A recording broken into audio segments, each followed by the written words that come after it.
혹시 비행기를 타면 뭘 하십니까?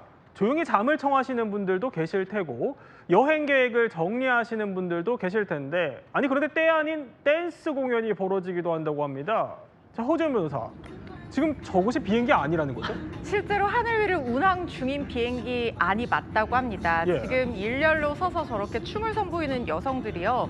복장이 보면 딱 붙는 크롭티에 노출이 좀 있고 그리고 일부는 문신도 노출되어 있었다고 하는데 알고 봤더니 이 여성들이 말레이시아의 항공사 에어아시아의 승무원들이었다고 합니다.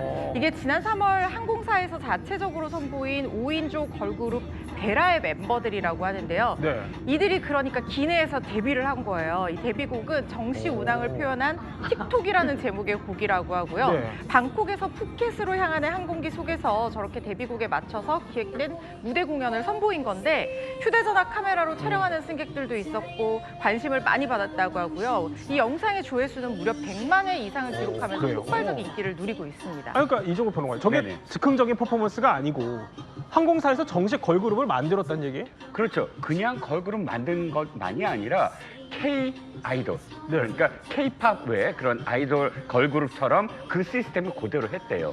그러니까 굉장히 뭐 작심을 하고 한 거지요. 네. 그래서 이유는 이거예요. 마케팅 비용, 딴 데도 많이 들어가잖아요. 마케팅 하려면. 그런데 이 걸그룹을 만드는 과정이라든지 또 이렇게 이벤트를 벌이면서 네. 자연스럽게 이 전 세계적으로 알릴 수가 있다, 홍보할 수 있다라는 걸. 그리고 뭐 우리 지금 들었잖아요. 틱톡이라는 노래도 만들고 네. 실제로 뭐 5인조라고 해서 여성 둘에 남성 셋, 뭐 지상승무원과 여성들 이런 식으로 해서 아예 만들었다고 합니다. 그러니까 상당히 지금 알려지긴 했어요. 그래요. 그러니까 지금 저게 그 걸그룹 아이돌의 뮤직비디오도 뮤직비디오라네요. 영상까지 저렇게 만들었다고 하는데 이남희 기자 비행기 자주 타시니까 혹시 이렇게 생각지도 못한 아이돌 공연 보게 되면 어떨 것 같으세요? 신기하고 재밌긴 하는데 저는 주로 국내선을 타면 자요.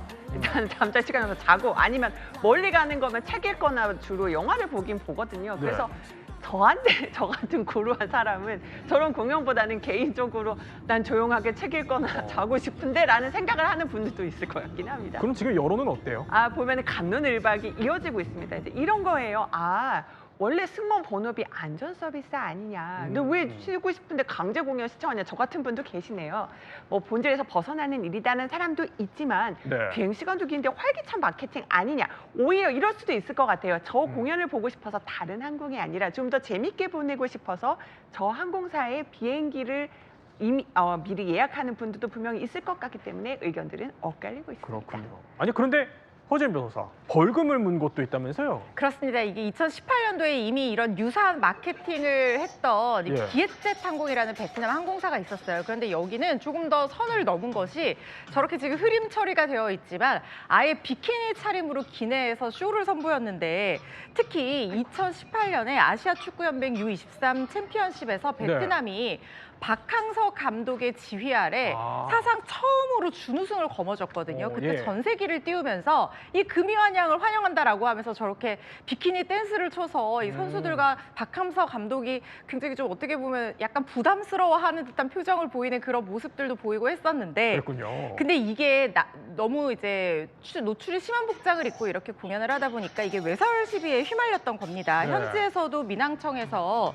사전 허가를 받지 않은 쇼가 안전에 위협한다 이렇게 지적을 하면서 해당 항공사에 4천만 동, 그러니까 우리 돈으로 약 189만 원 정도에 해당하는 벌금을 부과한 사건도 있었거든요. 그런데 이 항공사는 원래 이렇게 노출이 심한 선정적인 마케팅으로 논란이 되었던 항공사고 이후에도 비슷한 마케팅이 이어갔다고 합니다. 그래요. 아니 그러면 이런 논란이 될 퍼포먼스를 왜 기획한 걸까요? 들어보시죠. 별도 다른 분들로 해서 비키니 쇼를 진행했었고요. 승무원들이 직접 비키니 옷을 입고 서비스를 한다거나 이런 적은 없었던 걸로 제가 알고 어쨌든 뭐 보통 기내에서는 볼 수 없는 광경이기 때문에 사람들의 이목이 집중이 되는 건데 아니 이종국 평론가님. 그러면 네네. 항공사들은 왜 이렇게까지 하는 건가요? 사실 저가 항공사들이 수익이 굉장히 악화될 수밖에 없는 구조예요. 그래요? 시작은 적은 어떤 비행기 수 그리고 굉장히 여러 가지를 절약을 해서 맞춰 나간다고 하는데 이게 좀씩 커질수록 비행기도 도입해야죠. 근데 비행기 한 대 도입하려면 유지 보수비가 어마어마하게 늘어나는 거예요. 오. 더군다나 저가 항공사가 잘 된다 그러니까 여기저기 경쟁을 벌이니까 네. 출혈 경쟁, 즉 더 운임을 낮추고 이러다 보니까 수익이 안 나는 거예요. 그런데 대형 항공사는 마케팅 어마어마하게 하고 있죠. 이렇게 지금 비난을 받더라도 와, 전 세계적으로 알렸다. 우리는 이렇게 마케팅이 성공했다라고 생각할 수밖에 없는 그 구조가 문제라는 겁니다. 그렇군요.